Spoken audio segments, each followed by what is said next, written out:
Eh bien salut à tous les amis, j'espère que vous êtes toutes et tous très bien. On se retrouve aujourd'hui pour une toute nouvelle vidéo. Alors elle arrive un peu en retard parce qu'aujourd'hui on va parler de la Sim Update qui est sortie sur Flight Simulator le 28 février 2022. Donc bon, elle sortira environ une semaine plus tard. Mais bon, l'important c'est que vous sachiez le contenu de cette mise à jour. Donc voilà.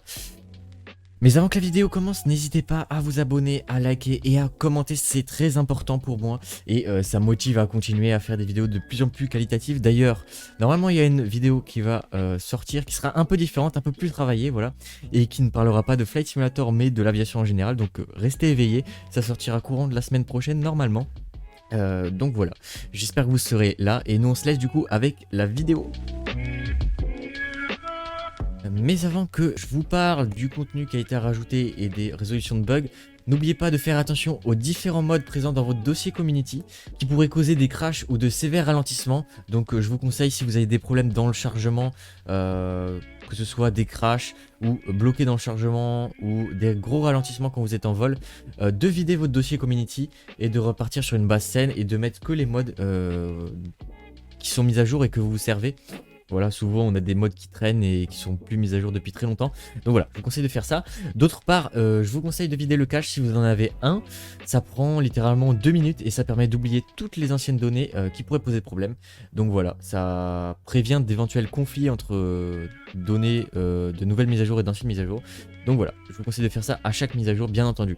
Et enfin, pour terminer la mise à jour, il est également conseillé de se rendre dans le gestionnaire de contenu et de mettre à jour toutes les mises à jour disponibles, donc à savoir les World Updates souvent, pour tout simplement bénéficier de la meilleure version du jeu possible. Bref, on peut maintenant passer à ce que les développeurs d'Asobo ont préparé dans cette Sim Update 1.23.12.0. Alors, dans un premier temps, et comme à son habitude, Asobo fixe beaucoup de crash au sein même du jeu. Par exemple, lorsque vous vous déplaciez sur la carte du monde, vous pouviez crash et retourner au bureau, ou encore quand vous vouliez vous connecter à Microsoft Live en vol directement, bah ça pouvait crash. Donc voilà, plein de crash comme ça qui ont été résolus. À côté de ça, ils ont aussi travaillé sur la résolution de bugs, donc pas de crash mais de bugs. Que je vous listerai pas parce que même moi comme vous en fait je pense qu'on ne sait même pas l'existence de ces bugs pour la plupart, donc voilà, ça concerne qu'une minorité, donc j'ai choisi de pas en parler, juste de vous donner cette information. Vous pouvez aller voir le patch note si vous êtes intéressé.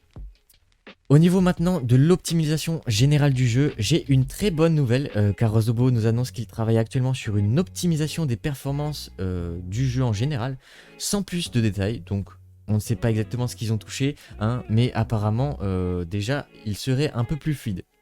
Donc, ça reste à tester, bien entendu, mais on est sur la bonne voie, comme d'habitude, Asobo qui fait des trucs cool. Mais pour moi, l'essentiel est ailleurs, parce que cette mise à jour apporte, après plus d'1 an et demi, l'optimisation des menus. Alors oui, vous saviez que quand vous lanciez le jeu, à chaque fois, vous aviez votre carte graphique qui montait genre à 70% d'utilisation, alors vous êtes dans le menu, vous touchez à rien. Et bien là, ils ont fait un gros coup d'optimisation et le menu est beaucoup plus fluide. Donc je vous invite à y aller jeter un œil. Ça vaut vraiment le détour, donc il est vraiment plus fluide le menu.